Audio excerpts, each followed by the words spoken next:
À 2 jours de la date butoir du dépôt de candidature pour les élections municipales, de nombreuses communes restent sans candidat, une situation due à une démotivation et à la crainte de crise post-électorale, d'après les observateurs.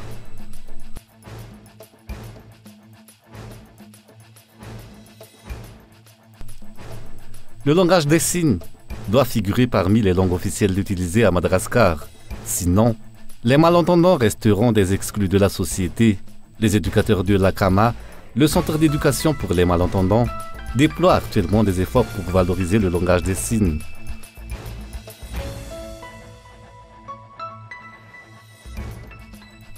L'armée israélienne a mené, lundi après-midi, une frappe ciblée à Beyrouth et a affirmé avoir frappé 1300 cibles du Hezbollah dans le sud de Liban et dans la région de la Beka.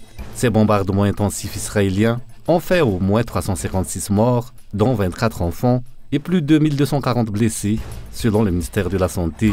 Des milliers de familles ont par ailleurs été déplacées.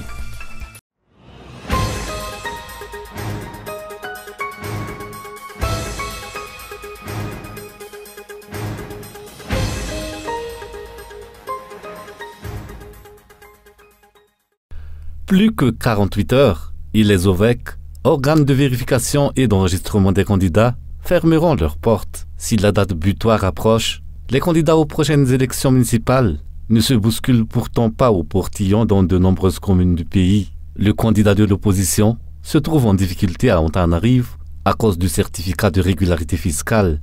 Les candidats d'État ne sont pas pour autant connus non seulement dans la capitale, mais aussi dans les villes stratégiques. Pour les observateurs de la vie nationale, se présenter aux élections municipales a été compliqué par les tenants du pouvoir pour écarter les concurrents. Par ailleurs, au-delà de l'aspect politique, le contexte est si délétère qu'il incite plutôt à la prudence.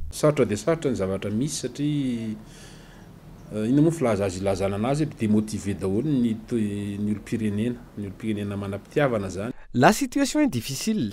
Les gens ont peur que le régime ne s'écroule. Les citoyens sont démotivés à cause de tout ce qui s'est produit durant les élections présidentielles et législatives. Notre vie actuelle n'est pas porteuse d'espoir. Même les candidats d'État hésitent car ils ont peur de subir la justice populaire si le régime tombe.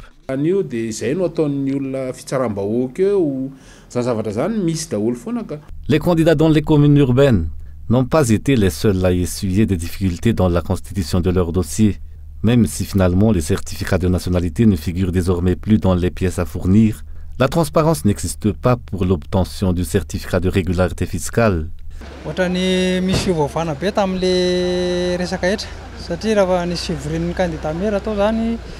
Il y a beaucoup de changements concernant les impôts à payer.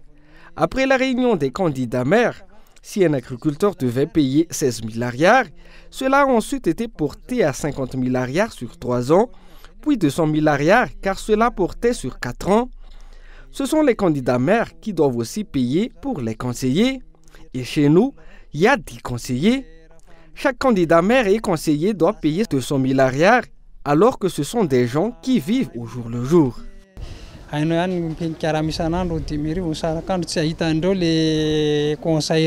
Dans la commune d'Ombouidatim, à 2 jours de la date butoir pour la remise des dossiers de candidature, les candidats jouent aux abonnés absents dans de nombreuses communes. Les craintes des éventuels candidats reposent sur une éventuelle crise post-électorale et de ce fait, ils ne veulent pas investir. D'autres sont découragés par les fraudes électorales précédentes, mais aussi par la caution et les impôts. Dans un tel contexte, de nombreuses communes risquent de ne pas avoir de candidat ou d'avoir un candidat unique, le candidat d'État. Une situation qui interpelle dans la mesure où c'est l'État de droit et la démocratie qui sont bafoués.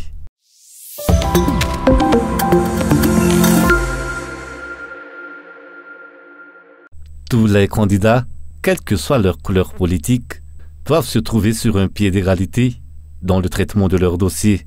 Transparency International Initiative Madagascar a réagi aujourd'hui concernant l'organisation actuelle des élections.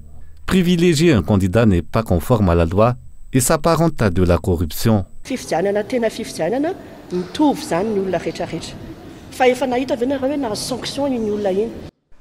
La personne en question est-elle sanctionnée? La loi est donc faite uniquement pour les simples citoyens. Une remise en question doit être faite. Si on fait des erreurs pour une élection, c'est le monde tout entier qui est concerné et les élections ne sont pas crédibles. D'après les explications, le problème dans l'organisation actuelle des élections réside dans le non-respect des lois par certains candidats qui ont soumis leur dossier de candidature sans que les lois en vigueur ne leur soient appliquées. C'est la transparence des élections municipales qui est remise en cause dans ce cas. Lors d'une élection, tout le monde doit se trouver sur un pied d'égalité. Si une personne a plus d'avantages comme accéder plus facilement aux médias ou bénéficie de clémence lors d'une élection, ce n'est plus une élection mais du favoritisme. L'élection est donc confisquée, c'est de la corruption, un non-respect des lois, un mépris des droits des autres citoyens. Si on considère qu'un candidat est supérieur à un autre, ce n'est plus une élection, ce n'est pas une démocratie, ce n'est pas une république. Ce n'est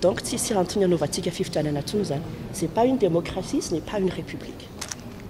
Pour Transparency International Initiative Madagascar, la transparence des élections est une priorité. De nombreux efforts doivent être déployés pour que les élections soient crédibles, notamment la préparation des citoyens aux élections, la transparence des sources de financement des candidats et des partis qui se présentent aux élections.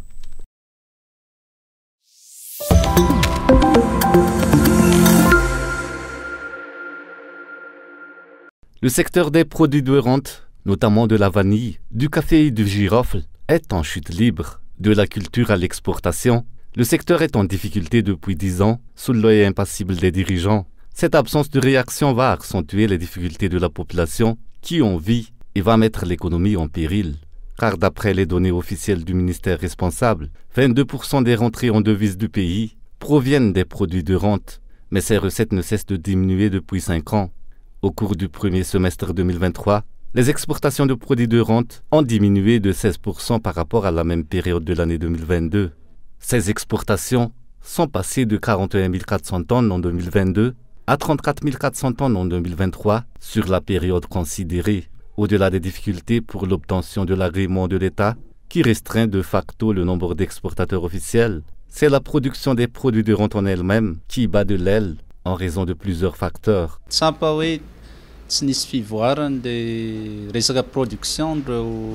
Les produits de rente que l'on exporte n'ont pas connu d'évolution pour plusieurs raisons dont les cyclones auxquels Madagascar n'échappe pas. Il y a aussi l'insécurité qui a entraîné une baisse de la production. Si on veut améliorer la production, les paysans doivent vivre dans un climat de stabilité. Or, nous savons tous que la vanille verte est volée, que les bandits de grands chemins sévissent. Il y a maintenant des kidnappings. Tous ces facteurs ralentissent la production. Mais le plus grand problème réside dans l'absence de politique de l'État pour la promotion des produits de rente.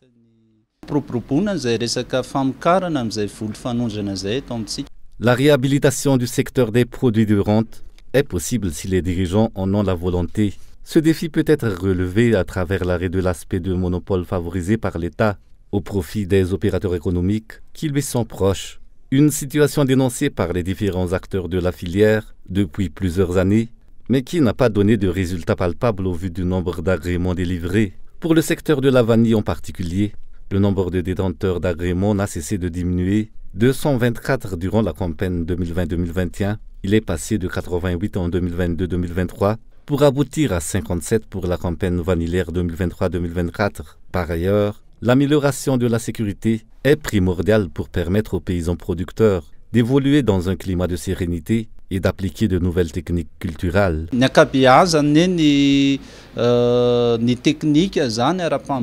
La plupart des techniques culturelles appliquées ont été héritées de la période coloniale. Madagascar doit faire un transfert de technologie et de savoir-faire et collaborer avec les pays qui ont ces compétences culturelles. La Côte d'Ivoire peut être un exemple pour la production du cacao. Il faut former les planteurs pour qu'ils soient au fait des critères exigés à l'international en matière de qualité du produit. L'augmentation de la quantité part aussi des connaissances des méthodes culturelles à appliquer. Pour stabiliser l'économie du pays, apporter des solutions au secteur des produits de rente est une urgence. Selon cet économiste, il souligne qu'il s'agit pour l'État d'apporter des solutions matures et non des expériences comme la limitation des prix qui a été faite pour la commercialisation de la vanille et qui a entraîné la destruction de la filière. Rappelons que le prix de la vanille avait été imposé par l'État à 250 $ le kilo à l'international et à 75 000 $ le kilo de vanille verte. Mais à l'heure actuelle, qu'en est-il du prix réel de la vanille? Une situation qui a entraîné l'appauvrissement des régions productrices de vanille et un effondrement de la valeur de la monnaie nationale.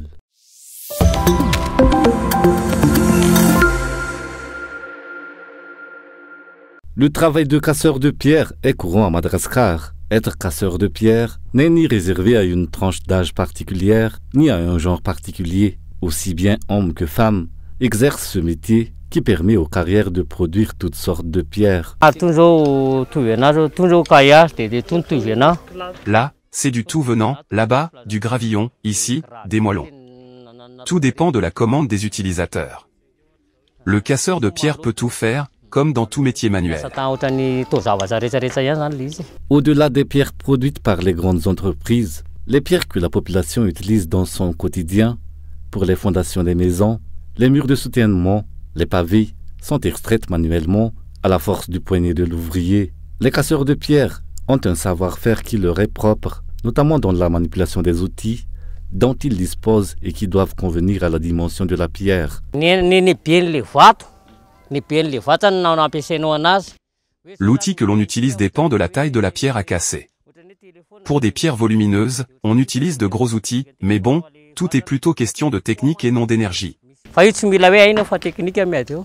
Comme dans tout métier manuel, des problèmes existent dans la réalisation du travail. Ils ont aussi des difficultés à se procurer les outils qui leur sont nécessaires en raison du coût élevé de ces derniers. Ils ne trouvent pas toujours les moyens de se nourrir correctement, car le prix des pierres stagne, alors que celui des produits de première nécessité ne cesse de flamber. Ils n'ont toutefois aucune autre alternative que continuer ce travail chaque jour, car tel est leur gagne-pain, alors que parfois, ils peuvent être délogés de leur lieu de travail. C'est notre activité. Sans nous, notre patron ne peut vivre et sans notre patron, on ne peut pas vivre, mais maintenant, ce sont les étrangers qui règnent en maître et on ne peut rien faire quand on nous expulse, c'est pourtant avec ça qu'on fait vivre notre famille. Sur un plan d'ensemble, chaque casseur de pierre a son propre patron. Ce dernier lui achète sur place les pierres cassées avant de les revendre à d'autres consommateurs.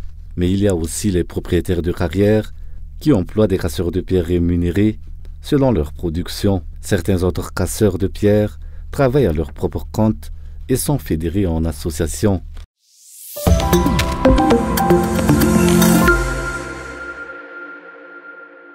Le langage Tessine doit figurer parmi les langages officiels utilisés à Madagascar.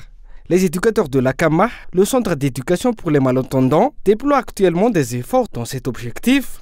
Il estime que l'éducation inclusive des malentendants s'avère difficile et leur exclusion au sein de la société va continuer tant que le langage Tessine continuera à être dévalorisé. Les personnes malentendantes sont introverties et ne communiquent pas beaucoup. Les deux mondes ne se connaissent donc pas. Les personnes qui entendent ne connaissent pas le monde des malentendants. Les malentendants ne se font pas connaître. L'inclusion des malentendants patine. Il est clair que le langage des signes n'est pas valorisé, alors que c'est le moyen pour les malentendants de ne pas être exclus. Pour permettre aux malentendants d'avoir accès à l'éducation, des efforts doivent être faits pour que les enseignants au niveau des écoles soient formés et puissent maîtriser le langage des signes. La CAM forme les enseignants où est scolarisé l'enfant malentendant. Il faut faciliter l'accessibilité de l'enfant malentendant à l'école. Il a par exemple besoin d'accessoires appropriés. Il faut aussi apporter un appui aux éducateurs et aux élèves. À l'heure actuelle, 58 pays considèrent le langage des signes comme une langue officielle de communication, mais Madagascar n'en fait pas partie. Le langage des signes est utilisé à la télévision, dans l'administration et est inscrit dans la Constitution.